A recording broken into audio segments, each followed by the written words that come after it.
প্রিয়া,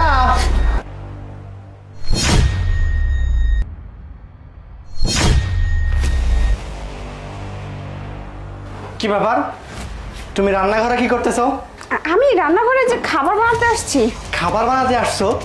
কিন্তু তুমি তো কিছুক্ষণ আগেই খাবার খেলে, এখন আবার কেন খাবার বানাতে আসছো? আসলে আমি একটু খাবার খেলে কি হবে, আমার না আবার ক্ষুধা পেয়েছে, তাই আসছি।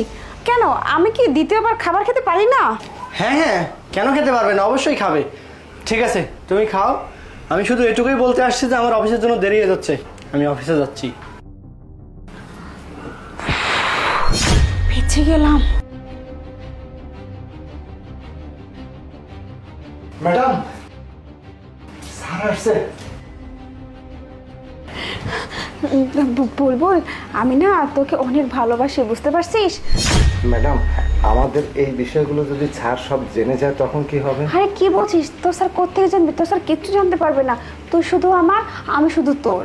হ্যাঁ ম্যাডাম, আপনি খুব সুন্দর, আর যার কারণে আপনার আমার খুব ভালো লাগে, কিন্তু স্যারের ভয়ে আমি কোনো কিছু করতে পারি না। আপনি এত সুন্দর, এত সুশ্রী, এত সুন্দর চেহারা, আপনাকে দেখলে আমি পাগল হয়ে যাই। হ্যাঁ, আমি জানি তুই সব কিছু ঠিকই বলতেছিস। আমারও না তোকে অনেক ভালো লাগে। তুই একদম চিন্তা করিস না, ভয় পাস না। আমি তোর স্যারকে ডিভোর্স দিই না, তোকেই বিয়ে করব।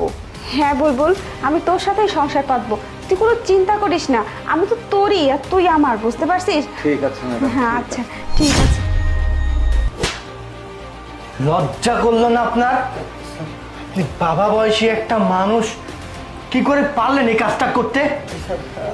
স্যার স্যার করতেছেন, বেয়াদব একটা লোক।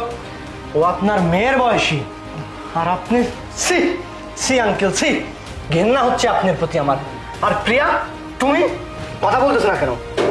তুমি আমাকে বাদ দিয়ে বাড়ির একটা কাজের লোকের সাথে, আমার বলতেও ঘেন্না হচ্ছে, তাও উনি তোমার বাবার বয়সী। কিভাবে করতে পারলে তুমি এটা? ছি! তোমার মান সম্মান যা ছিল সব কিছু ধুলোয় মিশে গেল। আমি যখন সকালে অফিসে যাচ্ছিলাম, রান্নাঘরে তুমি দ্বিতীয়বার কোনোদিনও খাবার খাও না। 10 মিনিট আগে আমার সাথে খাবার খেয়েছো, তখনই আমি অফিসে যাওয়ার সময় তোমাদেরকে দেখে ফেলছিলাম।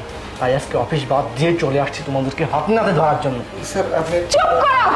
একটা বাজে কথার মুখ দিয়ে উচ্চারণ করবে না। মারছো সেটাও সহ্য করে নিছি। ও এখন খুব খারাপ লাগতেছে, তাই না? আর নিজে যখন করো তখন আমার কেমন লাগে? এ বাবা, বৃষ্টি ভিজতেছে। আমি আর সুবহান